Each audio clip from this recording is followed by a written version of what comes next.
Welcome, everybody, to the Jim Masters Show Live Entertainment Lifestyle Variety Talk Show Series.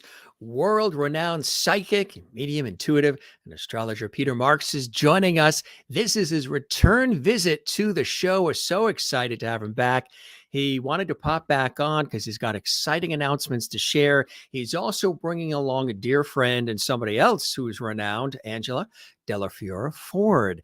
The two have worked on this extraordinary cookbook, which actually I have a copy of, and I've been thumbing through some amazing recipes, the Gourmet Cookbook for astrology lovers. Yes. Have you ever heard of a cookbook done in this fashion, wrapped around the astrological signs? Yes. There is the book right there.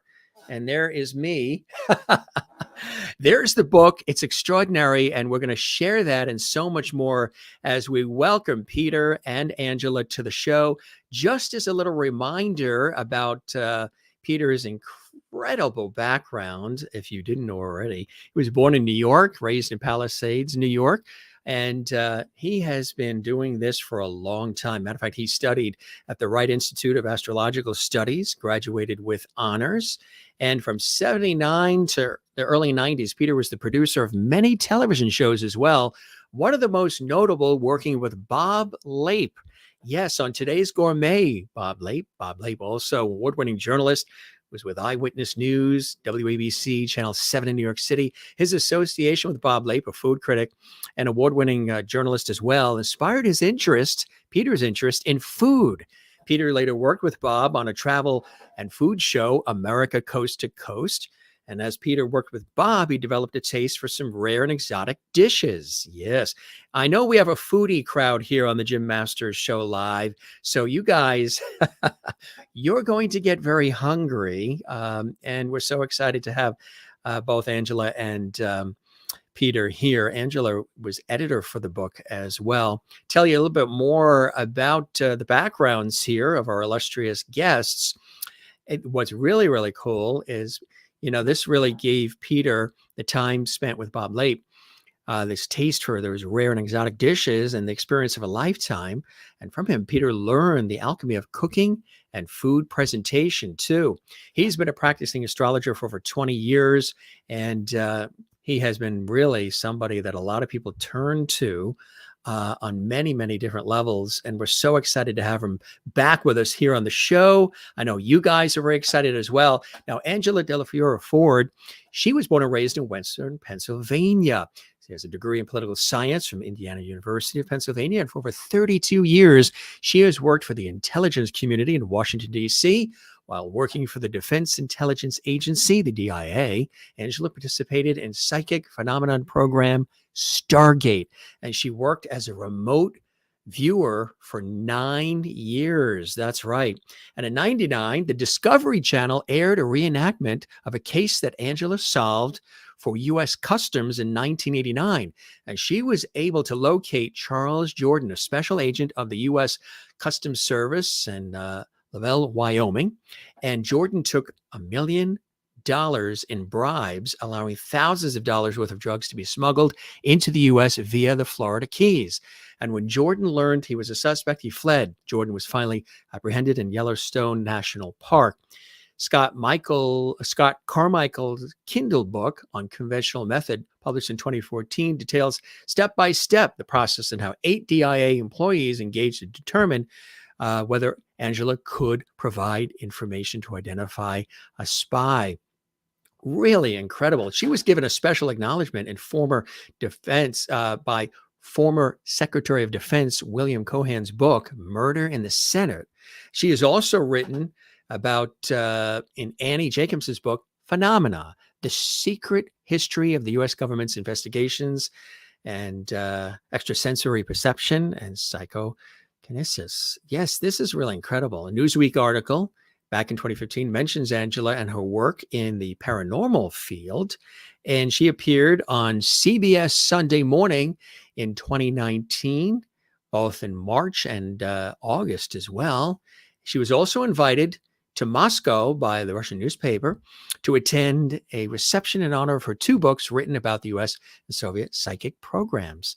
And during her stay, she appeared on 2 television programs as well. After retiring from the government, she divides her time between freelance assignments for civilian agencies and working with the Dr. Ed May at the Laboratories of Fundamental Research in Mountain View, California. Really incredible. And that's just a short list of the incredible background that Angela has had all these years. Gang, it's so nice to have you here. I'm your host, Jim Masters. You are watching our entertainment, lifestyle, variety talk show series, The Jim Masters Show, live. If you would like to comment during the show, say hi, maybe say hi to one another, maybe say hello to us, whatever you'd like to do. All you have to do is comment in the JMS Levity chat room. Yes. How do you do that? Well, you just subscribe to our YouTube channel. That doesn't cost anything. Hit that subscribe button, which kind of looks like this, that red subscribe button. Subscribe to Jim Masters TV, our channel, support our channel, give us some levity. It doesn't cost anything. And when you do, you get to comment live in our JMS Levity chat room. We're a very interactive show, which is really unique and very special. So you guys can say hello to one another and you can say hello to us. We might even have a chance to, sprinkle a comment or 2 on the screen, perhaps as well. Without further ado, we have our illustrious guests waiting in the wings. It's really, really terrific to have them here. Join me in welcoming both Peter and Angela to the Jim Masters Show Live series. There is Peter returning to our show, and there is Angela. Welcome, gang. Thank you. Yeah. Thank you, Jim. It's great to be here. Yeah, thank you for the opportunity. Oh, the pleasure is all mine.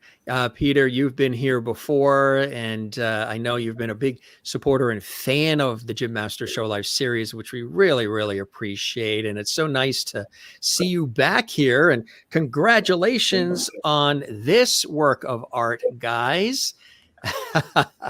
I absolutely love this book. And I am a Libra with Virgo rising. So I'm a guy that, can see both sides of a question. I'm often prophetic, sympathetic, creative, and I crave balance and harmony.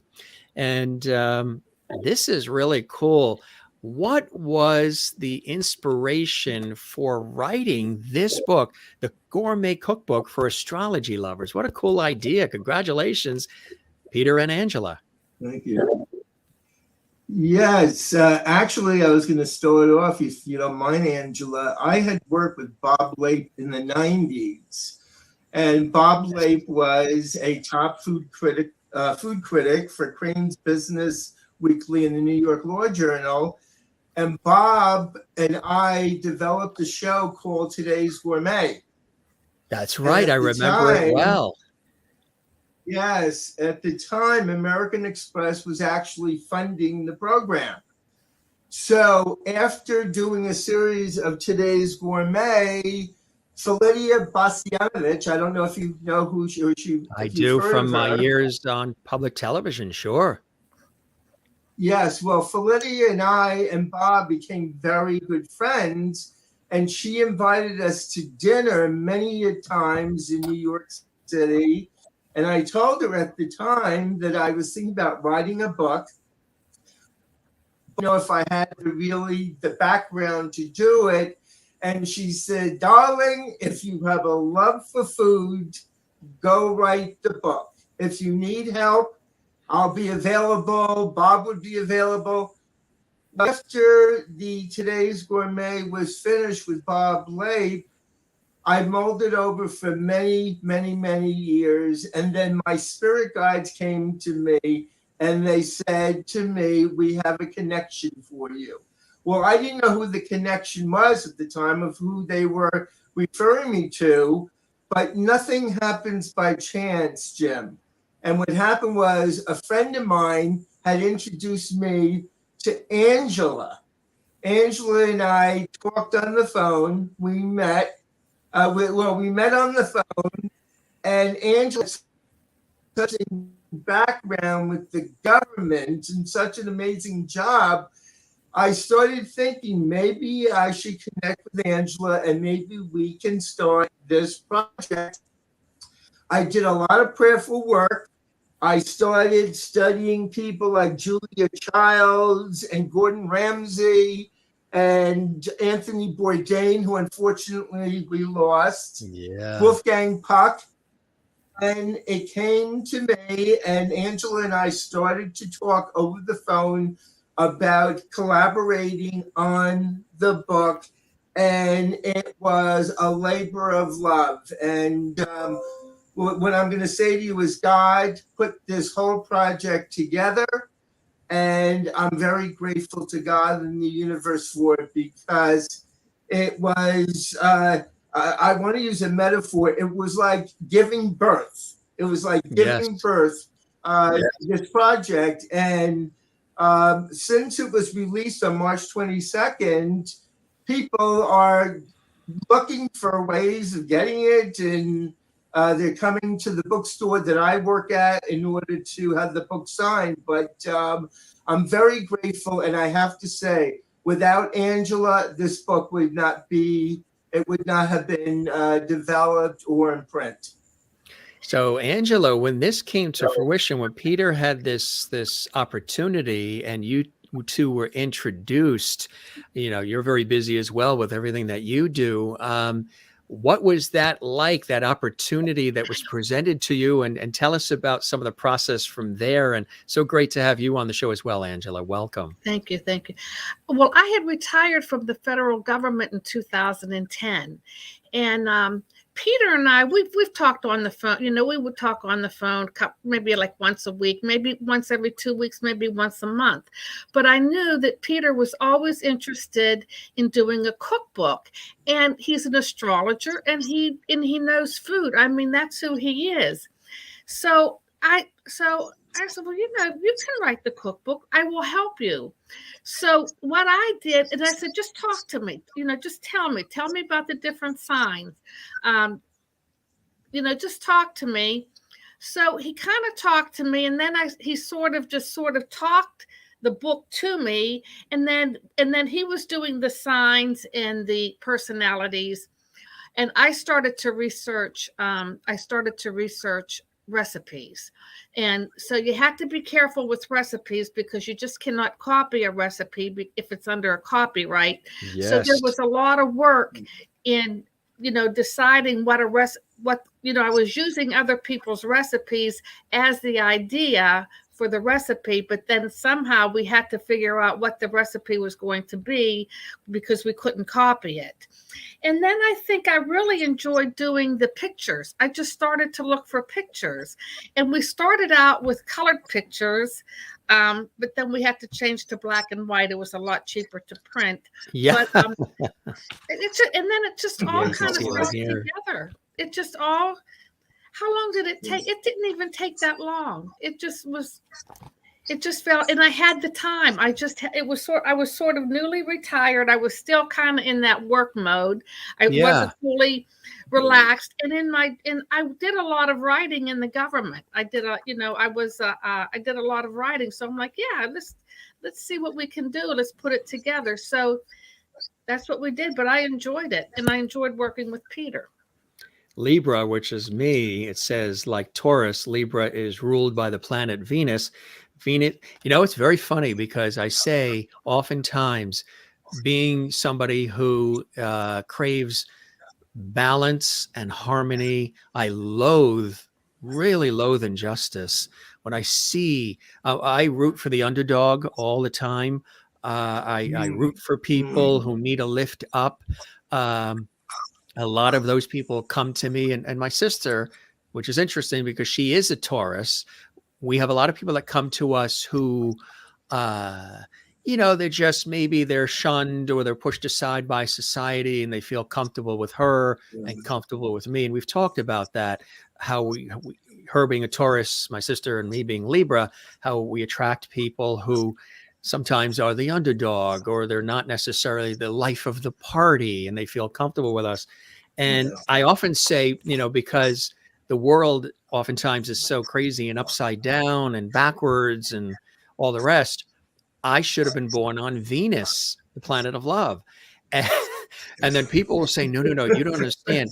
We need Libras here on Earth because this place would implode if we didn't have you guys here to create harmony and some sort of sense of balance, which I think is really, really cool. Says, of course, Venus is that planet of love and beauty, governs art. The symbol associated with Libra is, of course, those justice scales representing balance and justice. And the colors of blue and lavender represent harmony, refinement, and romance. Really, really cool. What I love, how did you come up with the idea of, and what was it like putting together recipes that reflect the astrological signs of people? That is such a fascinating, the research into that had to be extensive. That was well, we knew, after talking with Peter, we knew that the fire signs, Aries, Leo, and what's the other? My mother is Aries. Yeah. Aries. These people are meat eaters. They are meat eaters. They need meat. So that right there geared me towards any meat recipes. You put them under there. You're with the Aquarians and the Virgos, they have more sensitivity to their digestive system, and even Gemini a little bit. So you keep everything light. But my husband is a Libra. And I can remember when I married my husband, and my husband tells me to this day, in Libras, what did it say in the book that they love sweets? Is that what it does say? That they love sweets, that we should really drink plenty of water, which I've had to learn to do, and fruit juices to keep the kidneys going, and to really avoid caffeine, because it makes us feel sort of out of sorts and unbalanced when we do that. We do like a little wine. And when dining, the people, I would say, unless it's mashed potatoes, and that's the Irish in me, because it does say when dining, for Libras, the people and the environment mean more to Libras than the food itself. That must be why I love Christmas Day, and everybody's there, and the family, and the music, the food, but just the whole experience of Christmas, and all of the senses are touched upon. It's beautiful. It's God. There's the tree. There's gifts. There's love. There's family. There's food. There's music. There, like, every sense is completely heightened. The TV specials, the music on the radio, the films, everything is centered towards that. And for me, it's always been one of I prefer Christmas Day more than even my own birthday, just because it involves other people and family and sharing. My birthday is my birthday. It's very singular, but if I had a choice between celebrating my birthday and Christmas Day, I love Christmas. Well, I can remember my husband's a Libra, and my husband, my husband eats sweets all the time, and he'll tell me, he'll say, I'm not much of a sweet eater. I'm not much of a sweet eater. I don't like sweets. I told Peter, I said, that's what I say too. I say I like savory. I said, thank God he doesn't like sweets. If he liked sweets, could you imagine how much he would be eating? He'd be eating more than what he's eating. And all he does is eat. I said, thank God he doesn't. What's your sign, Peter? And what's your sign, Angela? I'm a Leo. I'm a Capricorn, but I've got.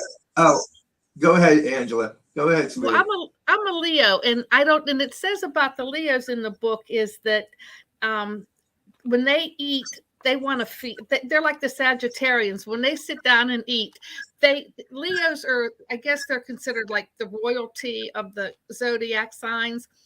When I sit down and eat, I want to feast. I can go all day without eating, but if I sit down to eat, I am a serious eater. I want to feast. Especially when it's the chicken marsala that's for Leos. I love chicken marsala. Yeah. That looks like a good one. Libra. I have moon in Libra. And your moon is in Libra? Moon in Libra. And I love everything that's Epicurean. The more sauce, whatever, for me, the better. I love delicious foods. And I actually got spoiled years ago because I was dining at Tavern on the Green in Le Cirque. and Windows on the World and Elaine's. And Bob would take us out to dinner when he was doing the critiquing for the restaurants. And literally, we would treat it to $1,000 dinner because half the dinner was the most wines, most expensive champagnes, and then the appetizers and the main dish. So I truthfully, in the 90s, was quite spoiled working with him.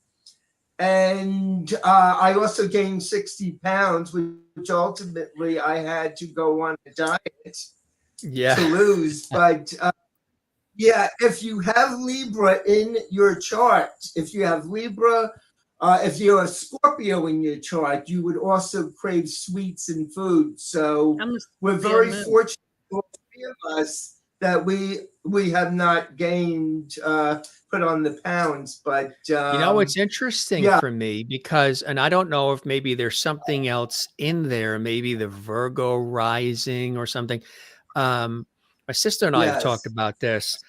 We've often said, which is unusual because with the Libras, with the sweets, we've said, gee, if we walked into a gathering or a party and there was a table that had the sweets over there, and then there was a table on the other side that had the appetizers, the cheeses and all of that, she, the Taurus, and me, the Libra, believe it or not, actually go towards the savory, the saltier, the cheeses and all that versus the super sweet items. So I wonder if there's something with the Virgo rising or something else that maybe is sort of digging in deep there. I think there is.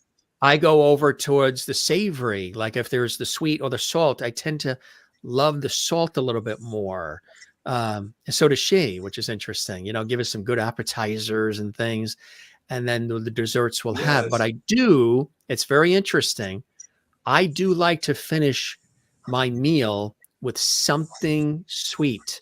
I like the sweet to be the finality. Even when I was a kid, I remember when we would have dinner at the table, there would always be, okay, where is the little sweet thing that we can have? Because to me, for some reason, though I tend to go more towards savory, for the complete experience, I need for some reason to have it end on sweet, even if that's just a little sorbet or just something sweet, even a mint. If you're at somebody's house where they didn't go food shopping and all they have is a mint, I'll take the mint.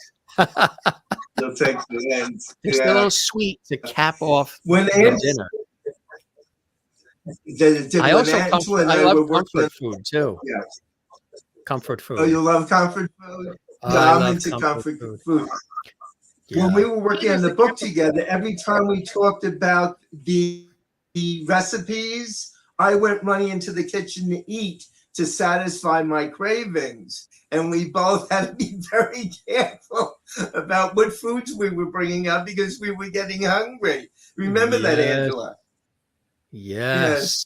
Well, I do say, and again, it's probably more of an Irish thing, but I do say that if God, knocked on the door and said, look, Jim, I'm going to put you on an island all by yourself for the rest of your life. You can only pick one thing to eat for the rest of your life. And it won't harm you. You can just eat it and enjoy it forever, but only one. It's a tough thing between cheese and mashed potatoes, but the mashed potatoes probably would be the winner. The mashed potatoes. Potatoes. Yes, comfort. One of my favorite meals, believe it or not, is the Thanksgiving or the Christmas dinner with the stuffing and the mashed potatoes. And again, the comfort. And I think it's because we grew up with that too. My mother still stews and soups and casseroles and lasagnas and, these comfort foods. So like on a Sunday, I really crave, no matter where I am, a nice homemade Sunday dinner. Like I don't crave hot dogs and, hey, let's go out and get a cheeseburger on Sunday. I crave the actual pot roast and mashed potatoes and the full Sunday dinner thing. And I think it's from, years of Sunday being the family day with a full dinner happening. So I've been with people too. And I'm like, and sometimes we're with friends or whatever. And they're like, okay, you want to stop off? You want to go get a burger? I'm like, I'd rather go to a diner if we have to. I want the full, I want You the want the soup, full the thing. salad, the potatoes, and yeah. But Libras have a tendency to be gourmet eaters. My husband went to cooking Yes. school. Libras do like food. My Yeah. husband went. Yes, I do. Yeah. Yeah. I do know. Capricorns, though, they like hearty foods. They're like, they like Yes. hearty foods, the soups, the stews. That's Yes. Capricorn. Yeah. Yes. Now, do you each of you now cook based on your astrological signs now? Sometimes, pretty much so. Well, I have my husband to consider. So yeah, I do. How about you, Peter? Yes, I do. Since we wrote the book and we went through this learning experience, we also tried to create recipes that would not be high in cholesterol and calories. We were very cautious because today everybody's eating and they're trying to lose weight before the holidays. So I try to eat very healthy, and I don't always do it because when I go into a grocery store and I see chocolate, I have this longing for dark chocolate and white chocolate. And then I have to say to myself, if you're a good boy today, I'll treat you. So, but everything has to be done in moderation, Jim. Yeah. Yes. Well, we had to try recipes for the other signs, for the other astrological signs too. And some of the foods for the other astrological signs I wasn't familiar with, especially I think Gemini and oh yeah, I the think air Peter sign. Peter will have to come back in the studio. I think his Wi-Fi knocked him off. Oh, okay. But I mean, how much research, Angela, went into this situation? This must have taken a long time to put this all together. Well, talking at the beginning of each chapter, we talk about the personality of the signs, and that wasn't difficult because Peter had all of that information, and we can look it up, like what are the dates for each sign, who the famous people are that were born under your sun sign. Yes, that was easy.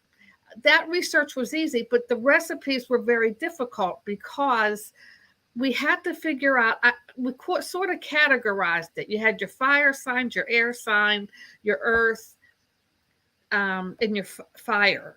So we put it in 4 areas, and we knew that, like I said, the fire signs needed their meat. The air signs, they're very delicate. They have delicate, so they were more like fruits, salads, vegetables, and then we went into the water. Now the water, they're pretty hardy too. With the water, we were doing a lot of soups and stews. So so we had to figure all of that out. And then at some point, we just had to make sure that we weren't we had to make up our own, what we would put in these recipes, because we didn't want to copyright other people's recipes. That was the recipes were the hardest thing to do. Yeah. Now, but there was information you can get information. Like I think we had each sun sign, they had their own dessert. Like I think Cancer was the angel food cake. Well, we had angel food cake under one sign. I think we had it under another sun sign. And then I said, oh, wait a minute. I think when I did the research, I said, we've got to put the angel food cake under the Cancer. So then what we did is we assigned each sign their own dessert as a specialty, sort of to make it interesting. And then we had to make sure that we did not duplicate any recipes, because we did at the end, when we were at Pisces, we had found so then we had to make sure there wasn't duplication. My father, there's a lot of recipes in the book. Yeah. If you look at other astrology cookbooks, they don't have as many recipes as what Peter had wanted. So I think we have a lot of variety, but it was fun. I mean, it was really fun. Tell us about your background too. I mentioned some extraordinary things that you've had an opportunity when you were working in government that you were called upon to try to figure out, which was extraordinary. And again, this was talked about on the Discovery Channel and CBS Sunday Morning and so much more. What was the years working on behalf of the government like for you? That must have been extraordinary and every day something unique and different, huh? Well, I worked for the intelligence community, I think from 1978 to I think 2010, and I started with the FBI, and then eventually I moved to Army Intelligence and Defense Intelligence Agency. But for 9 of those years I worked, they called us remote viewers, but we were psychics using ESP. And I could find I could find things. I could find, I could locate a hostage. I was good at just describing health statuses of hostages. We looked at, I think during the time, I think Gaddafi, the Libyan leader, they were afraid that he had some type of chemical plant in Libya. That was the situation we looked at. And a lot of what we looked at was about Soviet Union, before the fall of the Soviet Union, during the Cold War. A lot of information that we looked at was the Soviet Union, because we needed to know what were they building. I think we had a remote viewer that actually described the Soviet Union's first nuclear submarine that they built. So That's lot amazing. of it. Yeah, a lot of it was, and the reason the program came about was because the Soviet Union was doing it. And apparently they were studying ESP, they were researching it. I mean, you have scientists that research this, they want to know what's going on with the brain. So the Soviet Union was the indications that the United States had through intelligence channels was the Soviet Union was doing it, and they were very serious about it. So we had to, so of course we had to get involved. So Congress gave us money to more or less put a program together. And so a lot of what we looked at was the Cold War, like, tell me about this building. And we were looking at what was the Soviet Union doing technology-wise. But then the Cold War came and everything kind of collapsed. So then we kind of turned our attention to like terrorism, hostage situations. Amazing. So with all of this extraordinary intuitive ability and, just having this uncanny way of being able to find just about anything, I would imagine that when you do laundry, you're probably one of those people that never loses that second sock in the dryer. You can always find it. I lose socks all the time. Honey, where are the keys? Oh, I know where they are. Right here. Well, probably not, right? I can find things, but one time I was with another woman that I worked with. We went out to lunch, and we went out to lunch 5 minutes away. And when it was time to come back to the office to work, I got lost, and I was driving. I was with a woman friend not too long ago. We were going someplace. We got lost, and she said, "Every time I'm with you, if we go someplace, you get lost." And the people at work used to laugh, and they said, "You can find things, but you're always lost." So they could. Who knows why? Isn't that amazing? Peter, for those watching for the first time, when did you realize you had these extraordinary gifts and abilities? At a late age 11, my grandmother had passed away, and I woke up during the night, and she was at the beginning of my bedpost. And I thought I was dreaming. I thought I was hallucinating. And she told me that one day I was going to become very well known and famous for doing psychic readings and astrological readings. And I really didn't believe it at the time. But as from 11 years old, when I was in stores or restaurants or when I was around people, the voices started coming to me from the angel guides and the higher ups, and they were giving me information. And when you're a young child, you tend to feel there's something really wrong with you. I didn't know if I was had a clinical problem and if I should have been seen by a psychiatrist. But I knew at age 11, it got stronger, Jim, as the years progressed. And then I actually had an experience where I was on, when I got older, I was on a cruise ship, a voyage of the Costa Classica. And I went to the Mexican Riviera. And at the time, I was introduced to Andy Dickinson, the actress. And I gave her a mini reading, and she said, Peter, you've got the gift. You've got to continue. You really should help people that are in need. And I continued I continued to develop my my abilities. I also connected with Elizabeth Taylor, and I met her through a very famous psychic by the name of Yolanda Bard. So it's been, it's been over 35, 40 years, Jim. That's incredible. And yeah, it was miraculous. And the one person that I'm very grateful that I made connections with, besides with you, because I enjoy very much being on your show and watching your shows, Angela has been instrumental in really me developing my gifts and also helping me with introducing me to other people. The other thing I want to say to you, I had so many people from last year that said, when are you going back on the Jim Show? When are you going back on the Jim Show? We really love Jim's show. So this is the only program that I actually wanted to come on. You've been talking to my mother again? Yes, absolutely. She's very proud of you, by the way. Very proud. Yeah. Absolutely. Absolutely.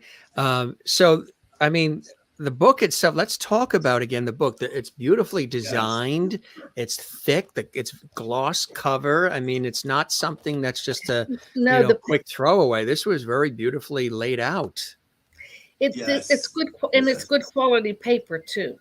Because I have picked up other books and felt the paper. And I remember when we were going to publishing, I said, just fill the paper, make sure that you have good paper. And we did. Absolutely. I also wanted to ask you, Jim, if it would be okay.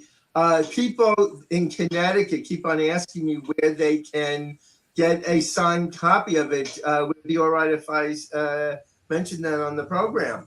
Sure. Is there a website or somewhere they can go to get? Where can they can go to Amazon. Book? Amazon. Well, I'm doing book signing at the Ruby Tree at 289 Main Street South in Woodbury, Connecticut, and it is Christina. Christina O'Keefe is the owner of the bookstore, and I'm doing a lot of book signing there. And in fact, everybody from the store tonight is watching. Well, I'm doing that. I do that once a month on Sundays. Oh, you do? And okay. I normally, yes. So on Sundays, I would be there and doing book signing. And she's been tremendous also. Christina has been very amenable to not only offering the book, but I started doing readings there. And all of these people are going to be, they're also watching you. So you have a whole new audience. Welcome, everybody, to the Jim Masters Show Live. They're all now Jim Masters Show lovities. Yes. They're all lovities, absolutely. Yes, you can never have enough lovity. What did you individually learn about all of this? I mean, you're so astute, well-versed, well-read, well-spoken on these areas of interest. But then when you're putting a book like this together, were there additional things you learned about it all, either about food and or about the astrological signs themselves? Angela, I'll start with you. Yeah, Yes. I give psychic readings. I have a clientele, or I read people, and it did help a lot because if I read somebody and I know their birth sign, I can gear right into that book explains a lot of health things that can go wrong with certain signs are very vulnerable to certain things. And I know every time I read Virgos, Virgos have to, I say, do you have I say delicate or sensitive digestion. They have to be careful with their digestion. And they'll say, yeah, so yeah, oh yes, it helped me with my readings. And where like the Taurus people, Taurus rules the taste buds. Now the taste buds, meaning that's why Taurus people love to eat, because their taste buds, they're so enhanced that they really taste food. Yeah. Well, I went and I adopted two cats. They were born, their mothers were pregnant. The mothers were brought in, and they each had, one cat was born, and then 8 days later, the second cat was born. Well, when I adopted these cats, I came home, I looked at the birthday, and they're both Tauruses. And I said, these cats are going to eat. I have one cat, he is 22 pounds.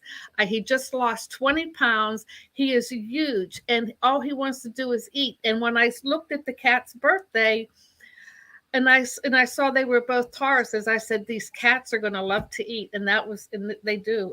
I've got it. In fact, they're both on diets. But yeah.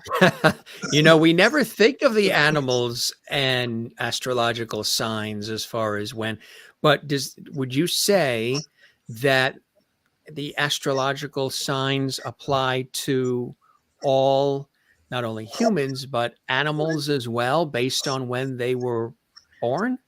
I just knew intuitively. I said, these cats are going to eat. They eat from morning till night. And I'm the only one that feeds them, and they're on me because I feed them. Eating you out of house and home. I think so, Peter, don't you? I think so. I think that animals. Are they finicky? Yes. Yeah. Cats are finicky? Clients, actually. I have clients that come to me that have lost their animals, or their animals are sick. And if I establish the natal chart, I can tell them to go to the vet, or I can identify what part of the body, based on their natal chart, that animal should be geared towards helping them medically. And a lot of times I have helped save the lives of animals. Humans have birth dates, animals have birth dates.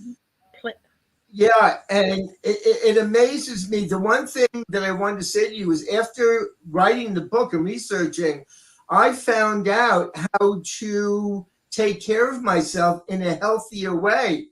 Before the book came out, I was eating anything I wanted to, and then I started having stomach problems. I started having psychological issues. I started feeling like really crap. And after researching the book, I realized that if I followed the book and the guidelines that Angela and I set up, that I would start feeling much better. And the absolute truth to that. Yes. That's incredible. What was the process like when you first had the initial idea, the inspiration and the idea to put the book together, Gourmet Cookbook for Astrology, and then when you decided to then really, have this come to fruition? What was that process like? How long did this take? It took me 3 or 4 years to actually come up with the thought process of contacting Angela. And then when I connected with Angela, I know this may sound like a cliche, but Angela was an angel to me in some way. She was divinely given to me in friendship by God, because if I didn't contact her, the book would not have been brought to fruition. But I feel we connected when Peter and I when we connected, we really connected. And I knew when I met him, yes, I knew that we're gonna finish this lifetime. We're gonna finish this life together. I knew when I met him, it was a soul connection. And I always enjoyed his astrology readings. He always helped me out. If I had a relative or a friend in crisis, I would call Peter. And I think I remembered whenever I said, yeah, let's do the book. And I was just excited about it. I mean, it had a feeling of being positive, being happy. It wasn't a burden. I mean, I can write. I've written other things, and it can be very burdensome. But this was a joy. It was a joy, and it was a joy working for him. And we never argued. We never argued. We said, let's try this. It's amazing. It's a fantastic, right? The other amazing thing, we've never met. Angela and I have never physically met. Still, even to this day? Really? No, we haven't met. Wow. And the one person that I sent the book to, and I wanted to mention this also, Mary, who was Oprah Winfrey's producer, she got the book, she read the book, she started making the recipes, and she said, I love the book. It's amazing. Yes. So, you've had a lot of feedback from everybody. I love the book too. It's really fantastic. It's unique. It's not like everything that you're going to have on your wall of cookbooks. You know what I mean? It's very special. And what's cool about it is it makes the dishes seem even more special because they're tailored to you. I mean, not that you couldn't try a dinner that a Taurus has or something that another one had. It's not saying only eat what Libras eat or Aries eats or Sagittarius eats. You can delve in. I mean, we do it all the time. We go to a restaurant or we go to a family gathering and we're eating all kinds of things. But what's great about it, the way you've broken down things in the book, is you've given people an understanding of some of the health benefits and some of the pleasures that you will get out of having foods that sort of match. It's kind of like when people say there are foods that match your blood type as well. Same thing with this. And I think the more that we know about our health, our well-being, about our individual makeup, sometimes it answers some of the questions as to why sometimes we react certain ways, or why our immunity is low, or why you have the headache or the upset stomach. Sometimes it is something you're eating that doesn't really agree with you, or there's an allergy to it, but you've not been tested.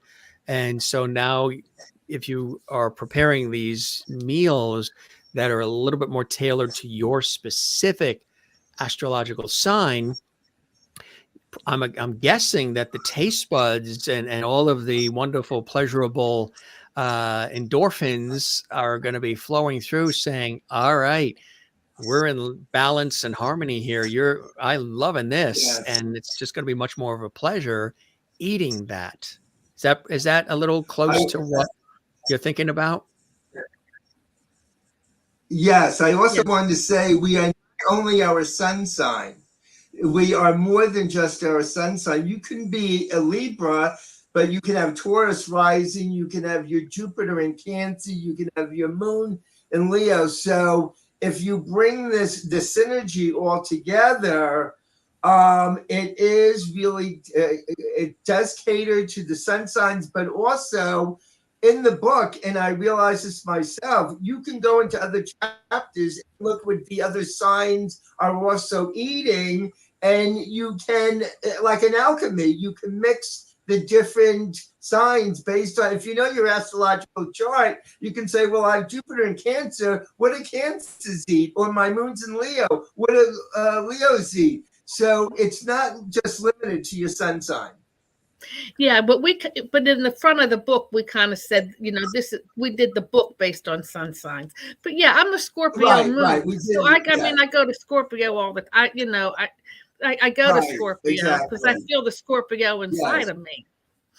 I want to read what Yes. the back of the book is for those just tuning in. I'm Jim Masters, and Angela Dellafiora Ford is here, and Peter Marks are here. And if you're enjoying this fantastic and insightful and intuitive episode of the Jim Masters Show Live, give us a like, leave a comment, subscribe to the channel.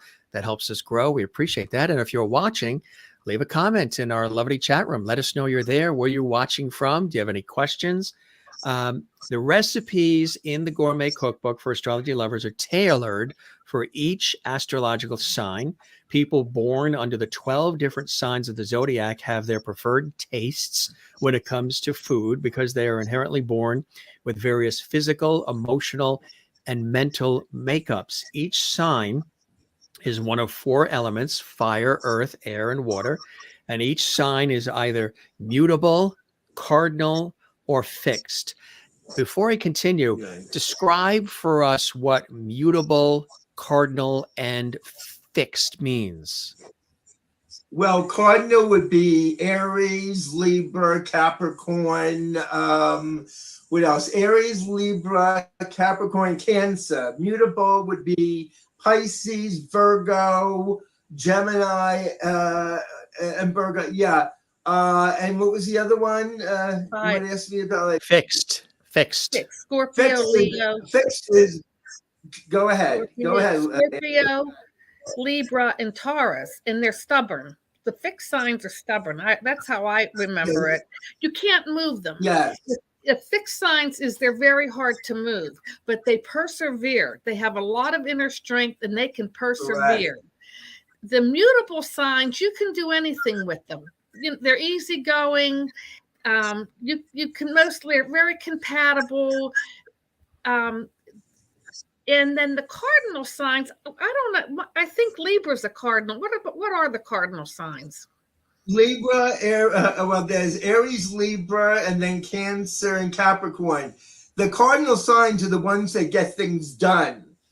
You give a cardinal sign a project to do, they're going to do it instantaneously. You give a mutable person a sign, they'll say, give me 2 weeks, and then give me another 2 weeks. Right. And another 2.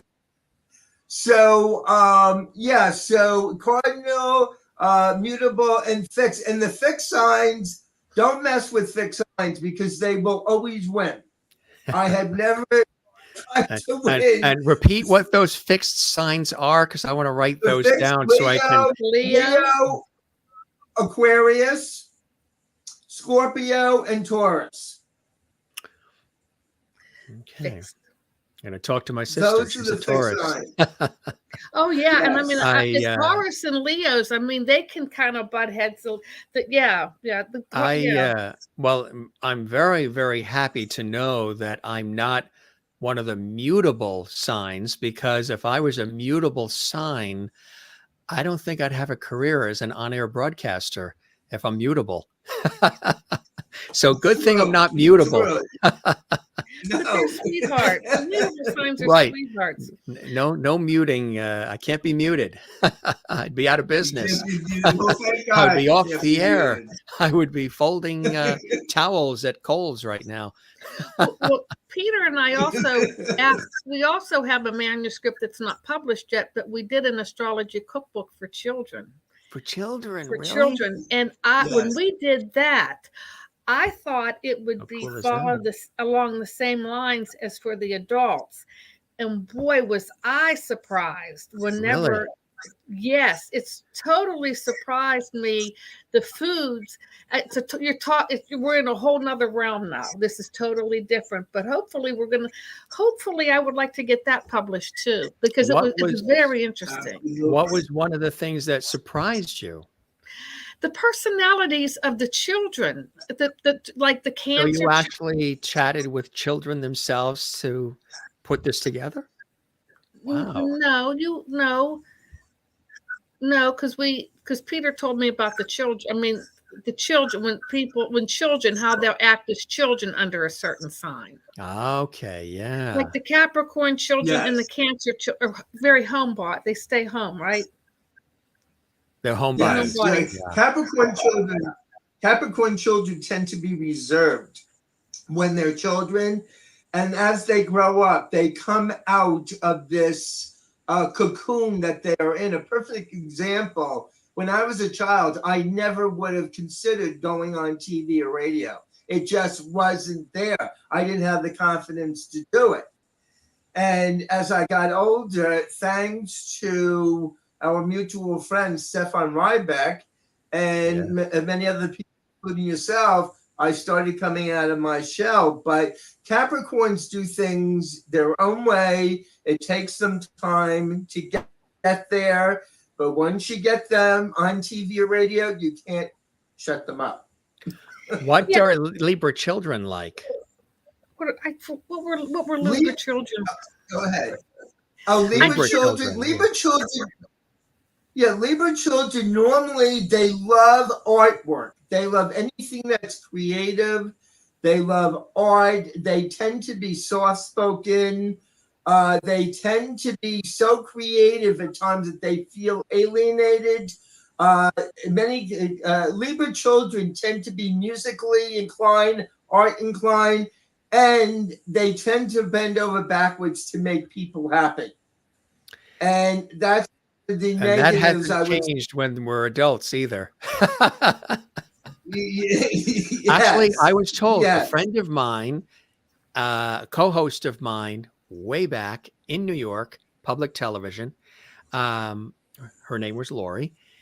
She said to me, she was very, very big into astrology. And she said to me, Jim, I have to do your chart. I said, really? She said, there's an aura, there's an energy, there's just something that you give off, your personality, what have you. I have to do your chart. And she said that just tell me, what, the Libra and everything else. And I did. She says, okay, next time you see me, I'm going to tell you a few things, or we're just going to see what stands out for you. So I said, sure, Lori, absolutely. But something was driving her, an energy, whatever it is. She said it was like really bothering her. She kept saying it every time we were co-hosting on public television. She was like, I have to do your chart. I'm being directed to do your chart. I said, okay, that's great. I look forward to it. I'm open to everything. And so she said, when she came back, which is kind of in line with what you're saying as far as the Libra children, she said, Jim, one of the things that really stood out most, it like was blinking, was for you.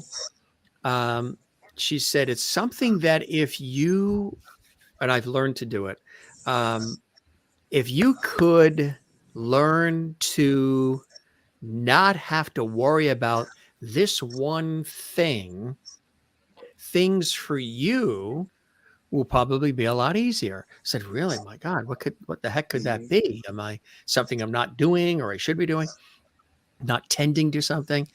And she said, it's the fact that you worry too much about whether or not you're pleasing other people.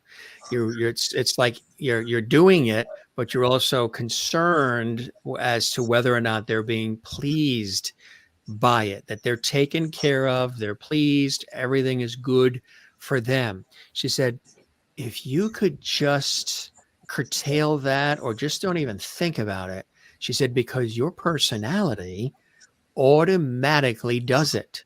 Your personality automatically is of a pleasing manner, a pleasing way.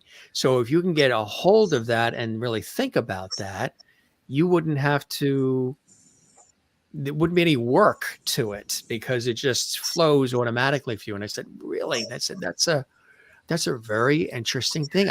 I'm spot on. The other thing she said that was of interest was, she said sometimes mood could fluctuate, and mood could fluctuate in either direction.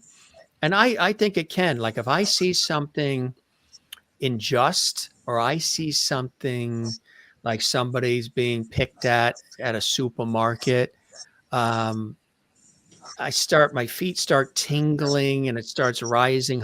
I can't just let somebody be humiliated or embarrassed or Okay. attacked or Yes. it just really. So the last few years, without getting to specifics, but all of the craziness that we've seen in our society in every level, in every area, in every department, in every conversation, for somebody like a Libra who's looking for the way to create an environment for us all that's balanced and harmonious, this has been difficult.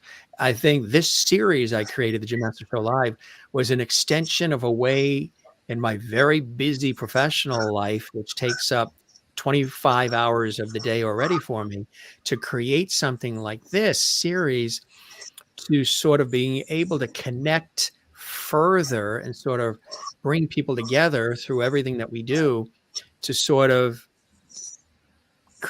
do it in a way that I guess connects us through the craziness of everything that's going on. Have it be a solace, no matter what we're talking about, for anybody around the world that's watching morning, noon, or night, live or later, to have a place to come that's balanced and harmonious. Absolutely. Can't necessarily create it in this crazy world, because it's getting harder to do that. So this has been created as, at least for the time that we're on together, a place that has some balance, some harmony to it, levity, lovity, whatever you want to say, that is pleasing to me and pleasing to the guests and pleasing to the viewers. It's been tough, when I see all the stuff that's being said, being done, how people are being treated, to sit there. I mean, I can't tell you how many times I've said, I really want to create a second show where I'm just telling people what I really think, and I'm ranting about all the stuff I don't like that I see going on, that I really want to just let loose and say, here's what I don't agree with. Here's what I don't like. Here's the stuff that I think is ridiculous and pathetic, how we're treating each other. But I said, you know what? I'll wait until I'm retired and I'm 95 in the rocking chair with the lemonade, when all bets are off and it doesn't matter. Then I may do that rant show. I think we need it sooner. Still pleasing everybody. I think we need it sooner. I was reading something You need it today, sooner, Jim, yeah. that really struck me. I was reading and I heard an interview with Sharon Osbourne and Ozzy Osbourne, and the two of them said that the United States has become so chaotic and so out of control that the two of them have left the United States. They moved back to England, and we need shows like your show. We need equanimity. We need balancing. We need people that are strong as a host to come on to give positive news. You listen to Fox News and these other channels, and it's negativity and what the Republicans are doing and the Democrats are doing. We need more shows like you are producing. And I really mean that from the heart, because in order to change our society and also to have something positive to look forward to, we need people like yourself to provide that to the masses. Exactly. So I'm very grateful for everything. Thank you very much. I really, really appreciate that. That's why I call this an entertainment lifestyle variety talk show series, not an interview show, because there's a plethora of those out there. Let's talk about the book, the CD, the movie. Okay. It's good to see you. And you're out in 10 minutes. Really conversations and whatever happens from them. I think there's some treasures, there's gems, there's beautiful things when people are put together, like the three of us, this trifecta of energy that's happening here, which is wonderful. Second time I've met you, Peter. First time I've met Angela, and it's gelled as if we've known each other for 30 years. It's just fantastic. Absolutely. And Absolutely. And Angela, you mentioned too that Sagittarius belong to the world. They are the world travelers, huh? Yeah, somebody Jane in Sweden actually asked that. Somebody asked, where do Sagittarius belong? Where do Jane is watching in Sweden. Yeah, and Sagittarians, they are the world travelers. They're the world travelers. They like to travel. They have an adventuresome spirit.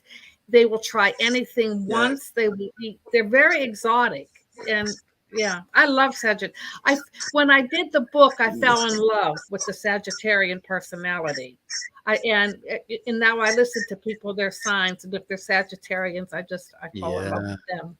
Now, Peter, I just wanted to check. I know the timing was limited for you. We're about an hour 5 right now. Believe it or not, we've chatted for about an hour and 5 minutes already. Are you good? Do you need to disappear and do something and come back? Because we could do that, or you let me know. I can go. Well, I'm all right for now. When I start feeling physiologically, then Out of I will sorts? go and then you will go to the yes. Gourmet Cookbook. You'll look at your sign and you'll grab whatever's in your cabinet that goes with your sign, right? Yes. In the book. This In is really the book. the reviews in the back too have been fantastic, and I was very excited when you guys said that you wanted to come on the Jim Masters show. And I know, Peter, that you've been familiar with my work outside of this show, my work on television and radio over the years, and I really appreciate that. But this, these conversations are just so joyful and fun, and we take them in whatever direction we can. What are some things you learned, maybe even about yourselves, in writing the book? I'll start with you, Angela. I guess that, like I mentioned before, I mentioned this before. It's like when Leos sit down to eat, they want to eat. They like a feast. They want to eat. I don't know. I mean, they considered Leos the most popular sign of this. Was it the most popular sign of the zodiac, Peter? Yes. Oh, Leos. Yes. It was the Leos tend to be dominant, right? Yeah. The Leos are the most popular. It's a fixed dominant. Yes. Like I've been in rooms with people where somebody is like very dominant in the way they're talking, not necessarily aggressive, but just very like dominating the conversation or dominating the situation. And then somebody else will say, "Oh, you must be a Leo," to that other person. And that other person will say, "By the way, I actually am. So back off." Well, I have a Cancer rising, so that sort of softens. So that neutralizes. I have which is like Cancers go inward. So I'm not the typical Leo. Plus, I've got a Scorpio moon, and that's a whole thing unto itself. My question is, you have a lot of Leo. You have a lot of Leo. Yeah, go ahead. What did you learn about yourself, Peter, through this process? What did you learn about yourself? What I've learned about myself, I don't know if I mentioned this earlier, but I was born years ago, and I'll tell you why I'm going to say this on the air. I was born with dyslexia when I was a child. And when I was a child, I always wanted to write a book.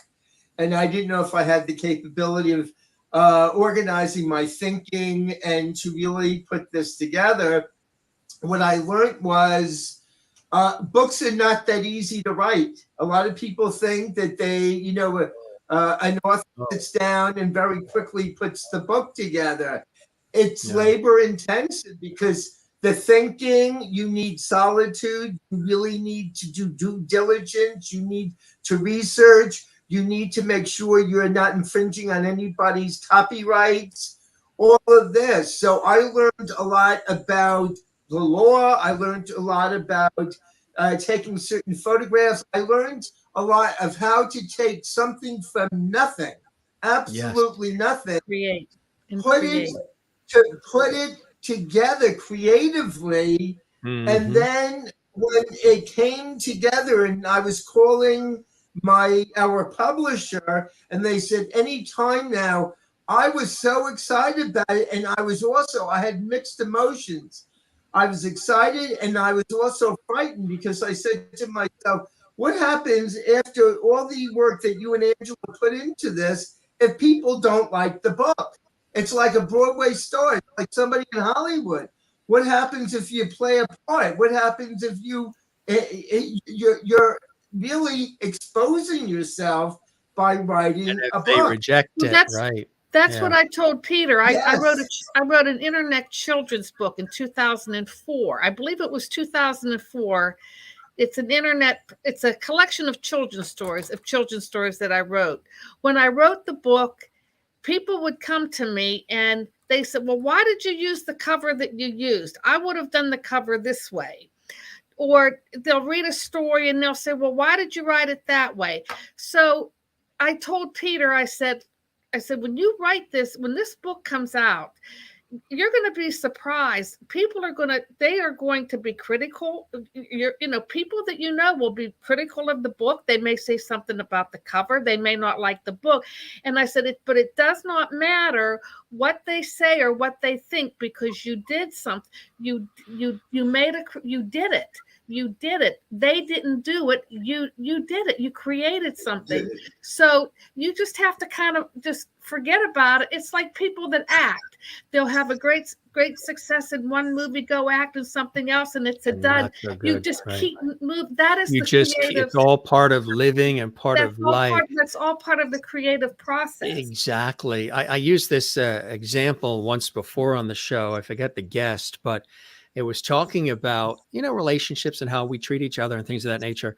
And I was talking about, and this is similar to what you're saying, like you can spend all this time, blood, sweat, and tears, money, everything, and put your heart and soul into your creation. In this case, this particular book, and get somebody that or just a random person saying, well, why did you pick that cover? Or why did you do that? And almost instead of saying, is there anything you like? You know what I mean? Like you're just great. Hey, this is a great job, and I like it. Or why did you do? Or why did you do it? This? Not like, well, I don't like the way you did that. There's ways there's ways to say it, right? Exactly. Yeah. The example I use is, say, for example, you are working in an office, and you've been telling your friend or your colleague, your coworker, for 6 months about this living room that you are redecorating. You and your spouse, partner, what have you, have really saved all of your money for a long time to finally, after several years, redo that living room. The living room needed to be redone, and you've been so excited about it, and you've rubbed 2 pennies together, and you've been sacrificing to do it.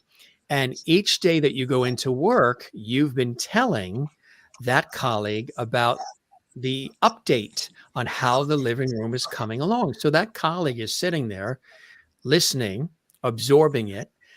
He or she sees the excitement that you have for it, and how this has been a dream, and how much money you've put into it, and the blood, sweat, and tears, and how much this personally means to you. And they're listening, and they're like, oh, that's nice. And they're following along with the whole story. And every time you come into work, you go right to that. You feel comfortable enough to tell that particular person about this project of redoing the living room. And finally, after 6 months of you telling them blow by blow the play-by-play of this living room, you say, Judy or Bob, I'd like for you to stop over to the house, maybe have a glass of wine, and see the living room. We're so excited about the living room that I've been telling you about for 6 months, that you've been hearing me tell you about and sharing with you. Would you like to stop over around 7:30, have some cheese and crackers and some wine? You'd be one of the first people to actually see the unveiling of this major project that we've invested in and we've worked so hard on. So that colleague says, sure, okay, yeah, I'd like to, what's the address again? And blah, blah, blah. 7:30, that sounds good, I'll be there. 7:30, doorbell rings, you go to the door, there's the colleague. You're all excited. You've been excited ever since you came home from work, and you've been sprucing up the room even more because you know that colleagues coming over, the one you've been sharing the story with Right. for 6 months. So they come in, you let them in, you lead them to the famous living room that you've been talking about, that you and your spouse saved for years to be able to finally redo. And this person knows how much this means to you and how much you've invested in this and emotionally and everything else. And you lead them into the room and they step into the living room. They don't say anything right away. They just look around and they go, blue. Well, if that works for you, that's all they say. I would be like, well, hang on. Would you like to step backwards, go back out the door, and come back in? You mean to tell me you could not, instead of saying that, you could not, which makes it very selfish. Like it's for that person themselves as opposed to the What greater you good. did. So, right, or the greater good of the whole thing. You mean to tell me you couldn't have looked around the room and found even a lampshade or some- something and say, I really like what you did with that, as opposed to say, blue, well, if it works for you? That just shot that person down, all the way down. And the person will either be very upset, angry, and maybe say, you know what, get the hell out. Or they may be devastated and may even question whether the room should be blue. So that story, what you just said, as far as and when everybody has something to say, and sometimes they don't know how to say it in ways that are and encouraging, that are inspiring. They're always looking for ways that but in the meantime, you did it. That you put in the they hard did work. that, You right? you did it. And you've been sharing it for 6 months with that colleague, so that colleague knows how much this meant to you. So, see, I'm somebody that's very, I don't know if it's a Libra thing. I'm very cognizant of the other person's feelings. If I was the one brought into that person's room after hearing this for 6 months, and maybe the color that they picked isn't something that maybe I would have picked or we would have picked here, still, I, knowing how much this means to them, I would not start out or even say anything to that effect. I would look immediately for things that I like, things that I think are phenomenal, and I would go to that, very cognizant and protective of that person's Oh, sure. feelings. I feel Was this that a lot of our society has been removing that. People just say what the heck they want, do whatever they want. It's all about, them and their needs and how popular they are and who likes me and who's following me and all this nonsense, which really means nothing in the end in life. And it just is strange for me because that's not the way I was raised. That's not the way I am. And now for us, I know that's never happened to me, but if I'd be very selective about who we would invite over to take a look at that room. If there's somebody that is always blunt and direct and always finds things wrong with everything, they're not coming over for wine and cheese because they'll have to rewind and step back out and come back in and give it another shot as far as what they said. Talking about Libra, like I said, my husband's a Libra, but one time a woman was giving me a reading, and she said there were most of the most important people in my life were Libras, and she said, "What is it with you with Libras?" And I said, "Every Libra that I've ever met has taken care of me. They've nurtured me. I worked with a woman who was a Libra. She took care of, she fed me. She watched out for me at work. She took care of me. My husband's a Libra. He nurtures me." And then I had another friend that was, they take Libras. I have another friend now who is a Libra, and she will do anything for, she just takes care of me. if we go out to dinner, she pays for everything. If I go to her house, she takes care of me. But Libras do that for me, and I love them. I'm very attracted to Libras. That's how I feel that they do. They're very No argument My here. father was a Libra. Your they're father? Father Libra. My huh? father was a Libra. Yeah, God rest his soul. But my father could not do enough for other people. And my father worked on Broadway with Jackie Gleason. And I didn't he know worked with that. Jackie Gleason. Yes, and he worked with and he was constantly doing for other people. And I said to him one day, "Why do you constantly go out of your way for people?" He said, "What do you want? I'm a Libra."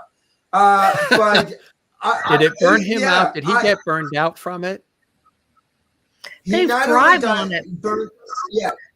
My Like father, feel, he did he get burned out? he Like, thrived did on one it. day something click where he said, you know what, wait a minute here. It's not being reciprocated. Not that you do it looking for reciprocation, but you go on and on and on and on and on. And there's like no, and then if one day you miss doing it, and Yes, then that yes, person's like, where are you? What happened? You not here? And it's like, exactly, let's see. I was at a funeral today. Does that count? Or you know what I mean? exactly. But yeah, He Libras told will me a do. week before. Yeah, he Huh? told me a week before he died. That He said, "Peter, don't spend your whole life pleasing people because they're always going to want more and more and more from you." yes, And yes. found that to be really true. I tend to be the giver as much as I can be, but I will not be walked on. And that's why Angela and I have such a great relationship, because I respect her. I love her. I would never do anything to tread on boundaries with her. And we've been friends for years. And yeah, but Jim, you have a lot of creativity, and I'm sure people are jealous of you. And instead, they may come out with acerbic comments that aren't so nice. But I have found people that insult me or want more are either jealous or they want me to feel less than so they can feel superior to me. You know what my line is? Often imitated, never duplicated. What's that? Very good. I've had a lot of people imitate, copy, and try to, duplicate things that I've done or said or how I presented things for years. And I find Yes. it fascinating because if they had just come directly to me, maybe I would have helped them with it. Maybe I would have teamed up. Maybe I would have said, hey, let's collaborate. Let's, I find that very interesting. I should, create a side business where I'm coaching everybody to do all these different things that I do that they want to do exactly the way I do it. And you can't do that. Everybody needs to be themselves and be authentic. Everybody has to And be original. Yeah, they yeah, have to have the confidence to be yeah, themselves and be authentic. right. There's people in the industry that I've Absolutely. always admired, other television hosts and presenters and media people and, Dick Clarks and Carsons and Cavitt's and all these people. But there's only one of them and there should only be one of them. But you can take elements of them and maybe their experience, the training, whatever it is that you like, and weave it into what you do, but you still have to be you. I tell people, we talk about producers. I'm a executive producer of things myself, but people say, oh, you work with a lot of producers too, like that. My ultimate executive producers, my first and original executive producers are my mother and father because they produced me. They are my right. ultimate executive producers. Our They are the mom and ultimate dad masters. They are the ultimate producers. But it really is fascinating. What, Peter, with your astrological sign, do you follow or believe the traits, every trait that it lists for what it says your traits are or should be? Or are there any that you're like, well, it says that I am that, but I don't really feel in tune with that? Do you have any of that with you, Peter? Or does everything match? Yes, I don't believe. No, I don't believe it would be impossible. I don't believe everything just by the sun sign. I have to look at all the 12 signs, the planets in my chart. We are all capable of adapting our behavior. And I believe that we're all very unique in our own ways. For somebody that really wants to find out what their traits are, their talents are, their capabilities, what they can expect in the future, you should actually consult a trained, a certified astrologer and psychic to do that. But I've met many people that say to me, well, I'm not the typical Libra, I'm not the typical Aries. And when I look at their chart, I find out that they have Taurus in their chart. I find out they have Scorpio in their chart. But no, you can't just follow the sun signs when it comes down to doing a natal interpretation. With our cookbook, I think it is right on the mark. But years ago, I'll give you a quick example. I did a mini reading for Ruth Henderson, Skitch Henderson's wife. Yeah. Yeah, I knew Skitch Henderson. I was at a party with them. And I did a mini reading. She gave me her birthday. I forget what it was. I gave her a mini reading. She said, Peter, you're right on target, right on target. So I think astrology is a wonderful tool, Jim. Do I think it is the all of everything? No. We have other things out there. We have other sciences. We have numerology. We have astrology. We have we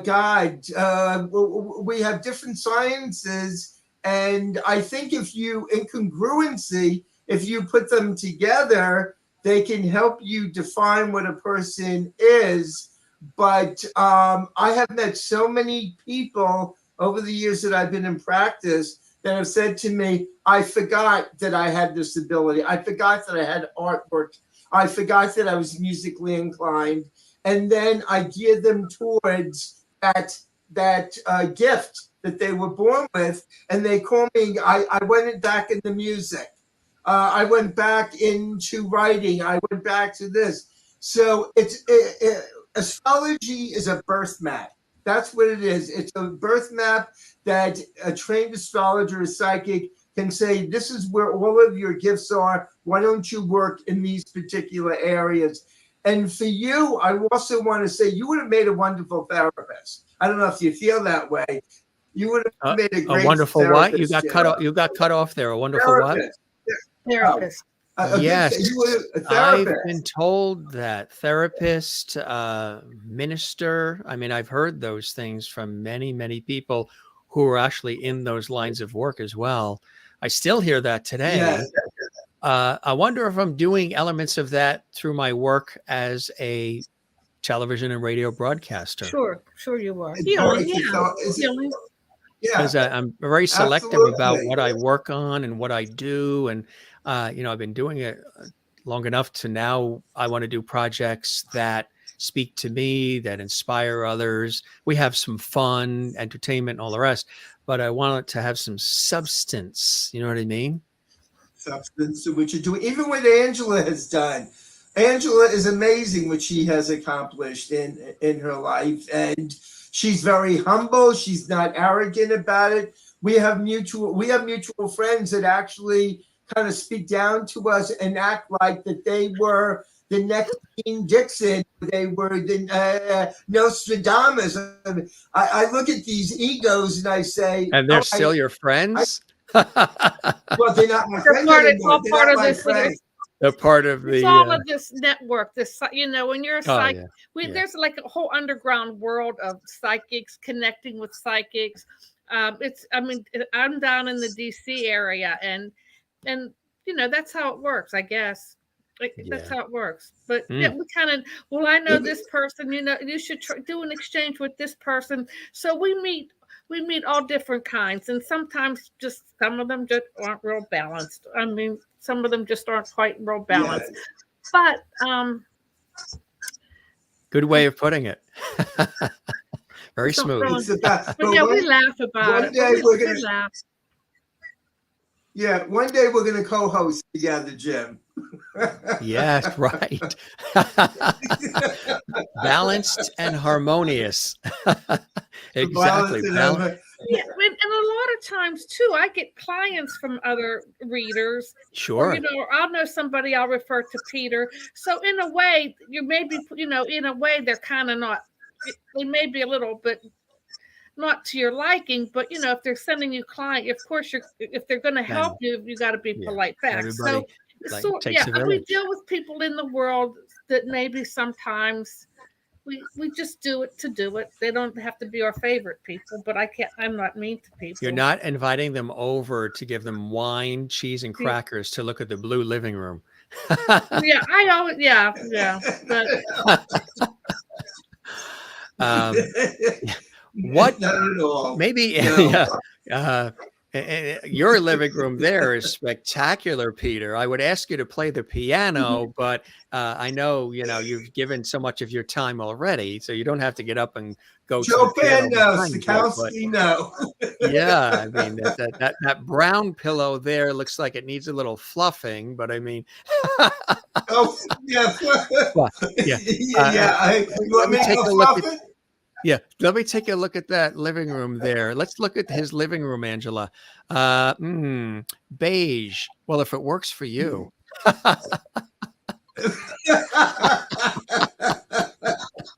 Believe it or not, I contacted Barbara Eaton before the show, and this is the best that we could do instantaneously. There's the I Dream of Genie bottle right there.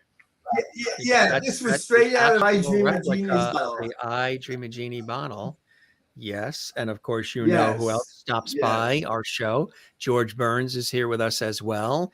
He always stops by with a cigar and with his red hanky. He's been loving the conversation. My aunt collected dolls, and this was one of the real collectible ones, and it got passed down to me. I always say that on the show, but he has been loving the conversation as well. Mr. George Burns always makes his appearance. Does Gracie come with him? No, but because she's on assignment, but Gilligan does. Oh, she does. Oh, Denver. Okay. Gilligan does. Yes, Bob Denver. Gilligan. Yes. Bob Denver. And his lovely wife, Dreama Denver, has been on our show twice, and she sent me that. She looked around the set. She says, I see the genie bottle, these other things.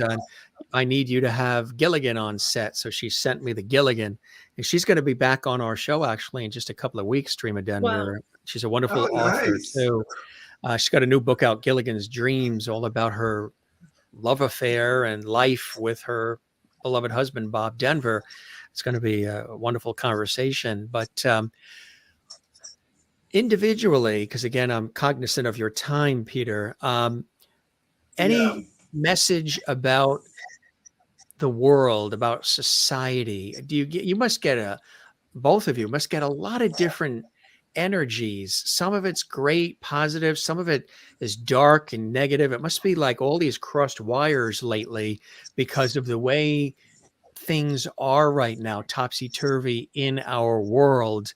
Any words, any feeling you have, anything that you want to share, Peter, about going forward? I keep saying hopefully things are more kinder and empathetic, regardless of what the topic is. Any messages that you have that you want to share with all of us, Peter?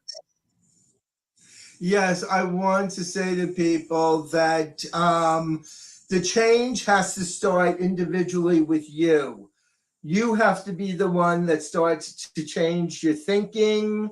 You have to start changing your behavior. If we want a more positive world, then we have to get together as a mass population, and we have to support each other. We have to give to one another. We have to love one another instead of tearing each other apart and getting one-upmanship. That's not the way God or the universe intended us to be.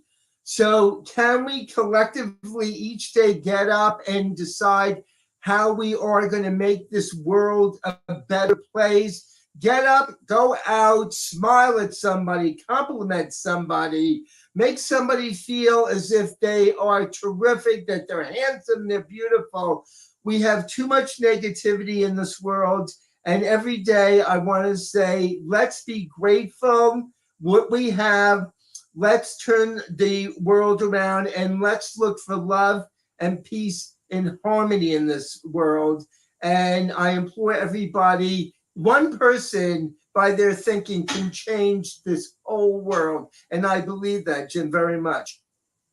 I agree 110%. Absolutely, my friend. And Angela, how about you? Any thoughts, any commentary as far as vibes and feeling that you've had the last few years, or anything going forward? Any positive messages from the energy that you receive as well, Angela?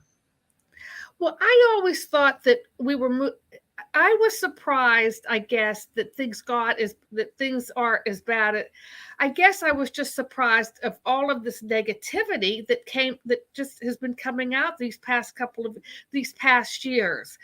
You know, like, it bothers me that, okay, like the saying, Black Lives Matter. Well, people say white lives matter. All lives matter. I get that, but it's the blacks that are being, if you look at the statistics, it's the blacks that are being shot. I don't know how things got so bad, because I thought we were heading in the right direction. It's people just have to be more positive, stop being so prejudiced. We're all God's children. I think a lot of problems that we have in the United States is that we're just prejudiced of people, maybe because they may be brown, black, red. You've got to stop being so prejudiced and accept people as your brother and your sister. It's the only way we're going to survive. The internet has occurred. We're living in a global world. We're living in a global economy that people don't like, but that's the way that it is. And we just have to, meditate, think positive, take care of yourself, help your neighbor, give, people. It bothers me that we're in this, that somehow things got out of hand, that there's so much negativity. People are not being kind to each other, and people are killing each other, and they're prejudiced against other peoples of the world. And I thought that, but at the turn of the century, we're in the 21st century, 2024, and we're still thinking like this. What is it? Why is it? Why is it? Is it in our DNA that we don't know how to evolve? Or start evolving, because we will have another jump in consciousness. We are heading in a new direction. There's a shift happening right now, There's right? shift. We are heading for a shift. So people better get it together, or they're not going to be part of that shift.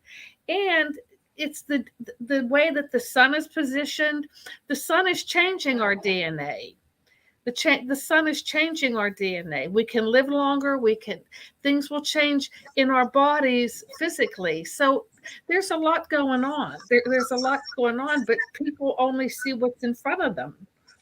We need to be more inclusive and less divisive, not divisive at all, collaborative, creative, kinder, more empathetic. Everybody welcome to the party. Everybody welcome to the table. And knock off all the superficial stuff that just doesn't really matter. It's just we need a new world order. I really think we need a new world order. And as Angela mentioned, the energy is changing. Many people, by the way, Jim, are leaving. I have talked to many people that have chosen not to stay here. I am not going to go into something whole politically, but I do believe in some remnants of what we discussed in the past about an organization called the Illuminati. I do believe a lot of things that we're going through, we are being controlled, I believe, by external sources such as state government, federal government, a lot of things we can't change, but a lot of things we can change. And I think because of this, the virus and the variants of the virus, every day when I get up, I feel like I'm being choked. But then I realize, thinking, if I can turn my thoughts around, if I can go somebody else feel better about themselves, I'm doing God's work. And I think Angela and I both have talked about this. Even and I truthfully mean this, your show is instrumental in helping people change their lives, because what you are speaking about, the guests that you have on, we need entertainment. We need positive entertainment. We need people that are creative. We need people that really have achieved goals in their lives. A lot of people now walk around without the energy of trying to achieve anything because they're exhausted. And with a lot of the people that you have on that are authors, that are writers, that are speakers, that are in show business, we look towards Hollywood for examples. We look towards role models. We need to change all of this. It's got to be in a more positive way. And money isn't the key to happiness. It is not the cure all and the end all. But I want to say your show is amazing. What you do is amazing. And the more people that you have on that come from a positive point of view without judgment, I really think that's going to help globally. I think it's going to help our world. Appreciate those words very much. And as my dad has always said and told us since we were children, whenever anybody, Jim, says something kind or nice to you, ask them to please put it in writing and address it management. Yeah, oh yeah. Kind words. And I know he taught us early. He taught us early. And Kathleen in New York City says, well said, Peter. I absolutely agree.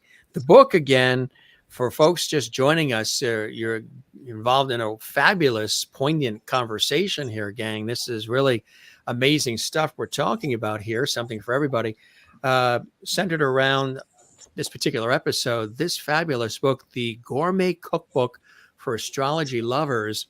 If you want to get it as a gift, a stocking stuffer, now is the time to get it. Amazon does have it. So you can go to Amazon. There's the book right there. Peter Marks, Angela Dellafiora Ford, right there for you. And it's chock full of incredible recipes, but also it breaks things down by grains and cheese and dairy products, oils, vegetables, herbs, spices, beverages, fruits, all kinds of things, fish, seafood, poultry, meat, beans, carbohydrates, based on something you might not have ever considered. Plus, it'd be something just cool to try. I mean, if you're one of those people that says, I'm so tired, I've been cooking for years and I don't know what to come up with. I'm tired of going in that kitchen and coming up with the same old meatloaf. Give these recipes a shot and you've got a whole new way to bring some cool things into your life. And again, this can make a great gift. Just think about all the people you know with the various astrological signs. This would be fantastic. There are photos in here as well. And there's also what I like too. There's, various background about the astrological signs, which is kind of cool. So you learn something along the way. Again, it's the Gourmet Cookbook for Astrology Lovers, and talking about a little more love in the world. You guys are fantastic. This was a great conversation. We took it in many different directions, all full circle to the understanding that, hey, let's have some fun, let's come together, let's be entertained, let's have good conversations, and let's do it together and keep creating. You guys are a blessing and a joy. Angela, I hope the show met whatever expectations you had, and you enjoyed the time with me as much as I have with you. Oh, you have a wonderful energy. I understand why that woman kept saying, and you need to do your chart. But yeah, this is very dynamic. You're very dynamic. It's a dynamic show. I appreciate that. And Yes. Peter, always great to see you. This is your return visit here on the Jim Masters Show Live. And I hope with this being round 2, the show met expectations for you and you enjoyed the time with me as much as I absolutely have with you as well. Beyond my expectations, beyond it. Yes. Oh, this is great. This is better than, this is a wonderful show. I do a lot of podcasts, but this is better. I mean, this is like up there. This is a good show. Yes. Thank you very much. We put a lot of heart and soul and hours into it, and I'm glad you feel that way. And it's colorful. It's colorful. It's fun. Yeah. Yeah, exactly. Right. And that's not just a typical situation. And that's what I like. And again, we, turn the lights on and it's whatever, whatever it becomes, we format it, but nothing is scripted. Nothing is pre-planned. Like sometimes some people will say, oh, well, what are you going to ask me? Or can I send you the questions? I'm like, no, let's just let it roll. That's too stoic. That's too claustrophobic. Let's just let it roll and let's have, because there's things that you said tonight that you shared that you probably didn't even think you were going to say or share. And we've done it together collectively. And our viewers watching live and commenting throughout, and those who will watch this in the archives later, will get some nuggets from what we're talking about, and they'll have great recipes that they can cook for their family. That is a win-win on the Jim Master Show Live, right? Food, fun, and phenomenal feelings. Tudo is watching. Good to see you, Tudo. We'll get that ASAP, the cookbook, which is great. Say thank you, Tudo. And Jane says, thanks, Peter and Angela, for being here. Fun and interesting show. Kathleen in New York says, thank you for being here, Peter and Angela. Nice to see you. Nice to see you. You did it the last time you were here, Peter. You did a reading for Kathleen, and she was still talking about it. And she was very excited that you guys were going to be here. Show filled with positive energy. Absolutely. That's what we love.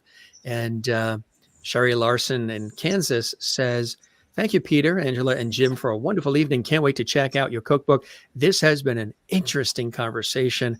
And she throws in 3 purple hearts. You earned purple hearts. That is cool. I tell you, this is fantastic. Yeah, you didn't just get 1 purple heart; you got 3. We got 3 purple hearts. You got 3, one for each. Maybe we'll split them. Maybe we'll be picked up for syndication. You never know. There you go. Now you're talking my language, TV and all. Yes.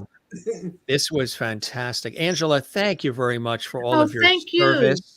Even prior to the cookbook, many years doing what you've done to help the greater good and working and assisting the government and more. Thank you for that service and for this fabulous cookbook. Peter, same thing, all the lives that you've inspired and the hope that you've given people over the years.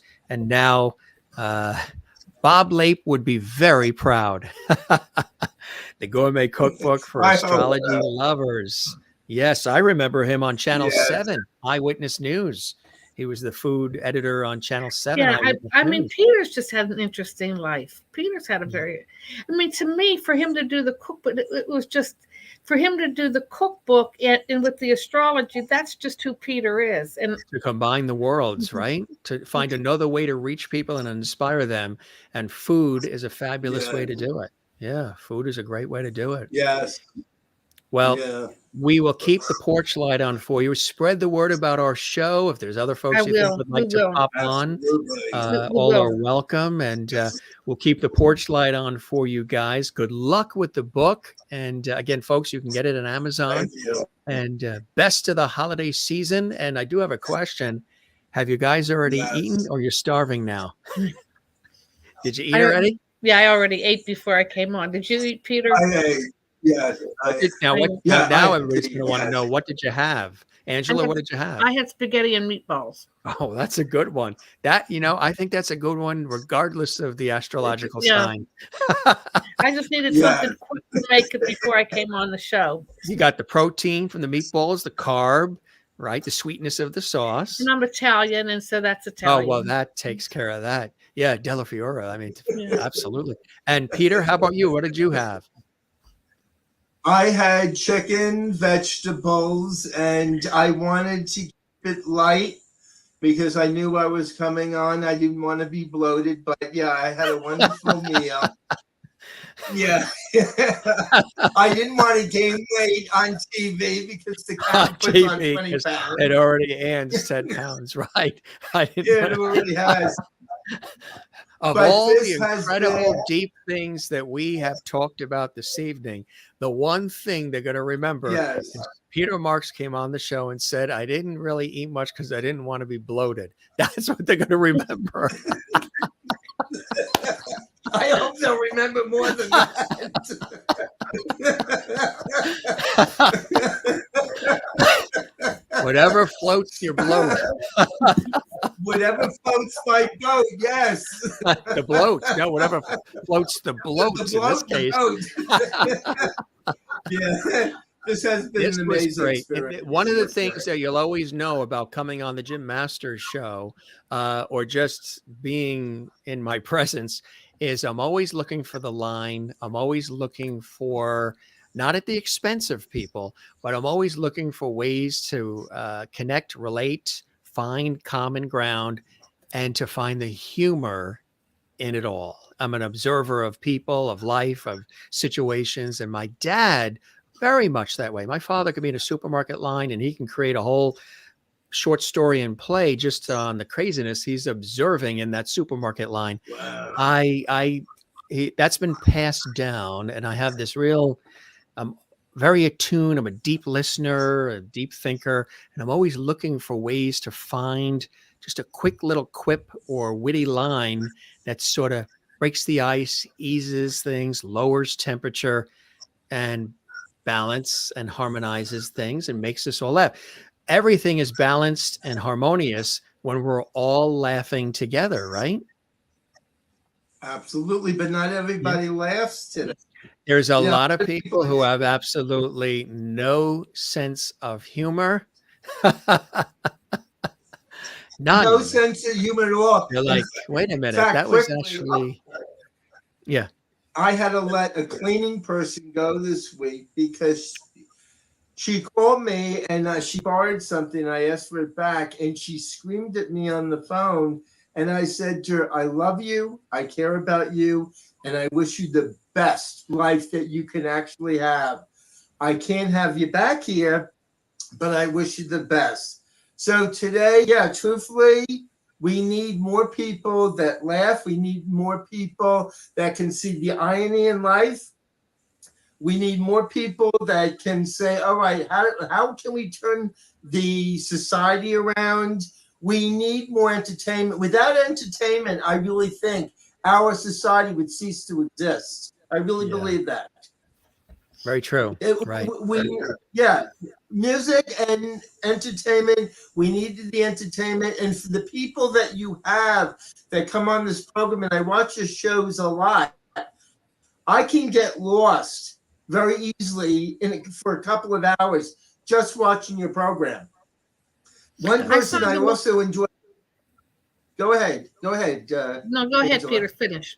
No, go ahead, Peter. Finish. One person that I love watching and I love listening to is Dina Martin? Dean Martin's daughter. Tina Martin. Oh, yeah. Was she Dina good? Martin. What did she all say? I love her. She was fantastic. She she was on. She's dynamic. We need this dynamic. We need this energy. We need this positive energy to lift us up. Without these people, I see what society would be like.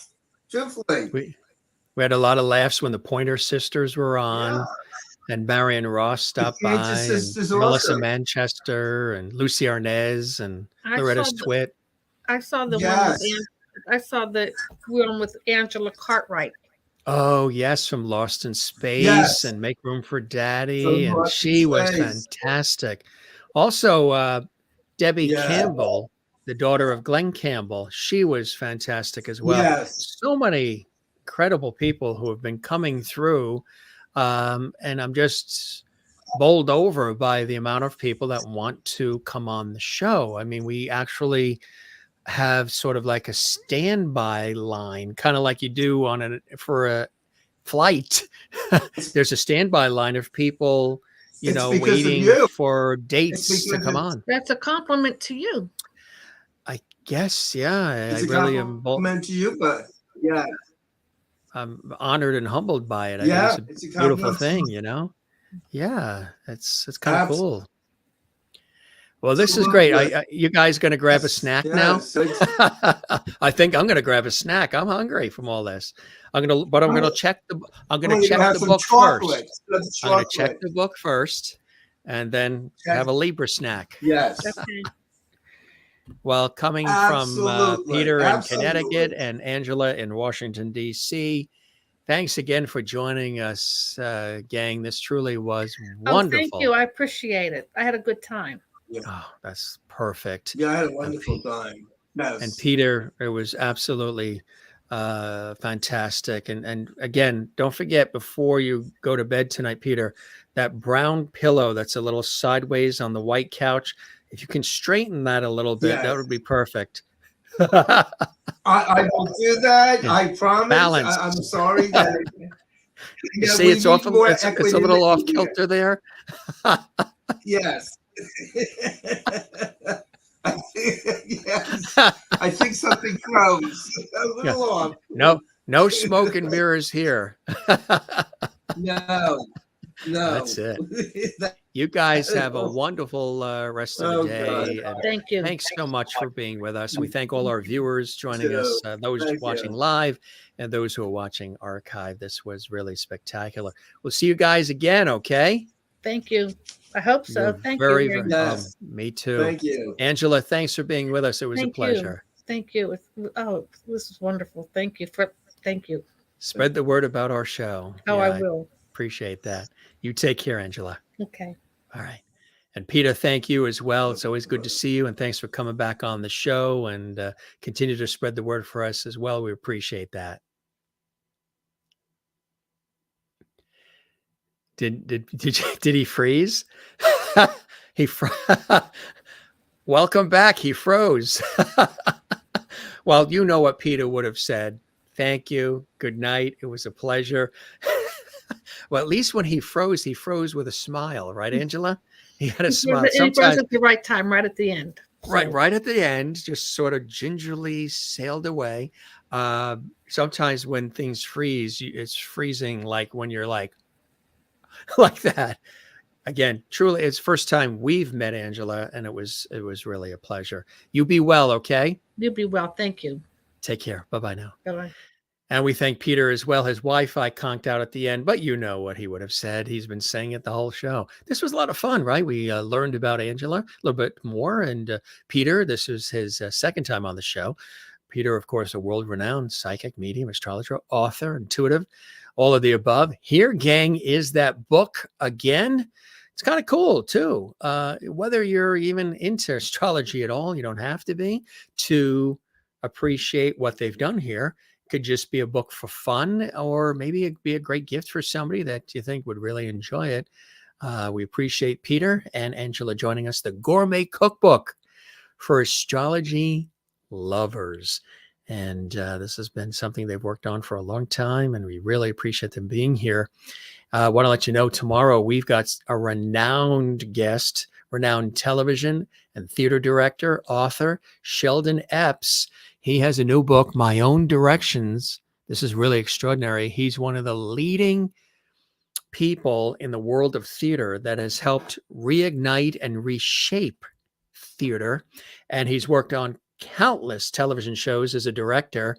His book, My Own Directions, A Black Man's Journey in the American Theater. He's open, real, authentic. He is going to be with us coming up tomorrow. And you know who's going to be with us on Sunday? Legendary comedian, the one and only Rita Rudner. Yes, legendary comedian Rita Rudner is going to be with us here on Sunday. And we're really looking forward to that. That's going to be absolutely amazing. We're going to laugh. She has a new book out as well. And that's going to be fantastic. Gang, thanks for joining us. Always a pleasure. This is your host, Jim Masters, thanking you for your time this time. Till next time. Thank you very much, Kathleen. Another great show. We appreciate you being with us there in New York City. Don't forget to like, comment, and subscribe if you enjoyed this episode of the Jim Masters Show Live, Entertainment Lifestyle Variety Talk Show series. And gang, for those of you that are watching live, we really appreciate that. Taking time out of your day to join us live. You know, there are those who sort of fly in and fly out. Some of them are into the levity thing and they disappear and go about their lives. And there's some of you who've been with us constantly, and we really appreciate that. We pay heed to that, and we thank you very, very much for being with us as often as you can be. We all lead busy lives. So whether you watch the show live or you watch this Memorex, as we say, you watch it later on in the archives, however you watch it, it's great to have you here. We thank you so very much. And spread the word about the show. Like, comment, subscribe, all the rest. Two, also, when you do subscribe to the YouTube channel, make sure there's a little bell icon. Make sure you click the notification bell, because when you do that, you'll be alerted about all the episodes so you never miss anything. Which I know a lot of you are like, oh, I didn't know that show was on, or I missed that guest. Click the notification bell when you subscribe to the YouTube channel. When you hit that button there on the YouTube channel, Jim Masters TV, click the notification bell icon and you will be alerted. You'll get notifications about all the episodes. And leave a comment on the YouTube channel as well. That really is something fantastic. We appreciate it. All right, we're going to step out. Busy day for me tomorrow on the air. 4 radio shows to host. Another television shoot. Then we got a shoot on Saturday, and just very, very busy time in the world of television and radio. And love it all. Do what you love what you do, gang. Here's the book again, the Gourmet Cookbook for Astrology lovers. You can find it at Amazon. Yeah, where books are sold, and we appreciate it. All right. Don't forget to love one another, take care of one another, be good to one another, and we'll see you on the next episode. All right. We don't say goodbye around here. We say see you later. Ciao, cheers, shalom, sayonara, hasta la vista. We say moi loop, slancha, ciao, and be well. Good show tonight. All right. Go grab a snack based on your astrological sign.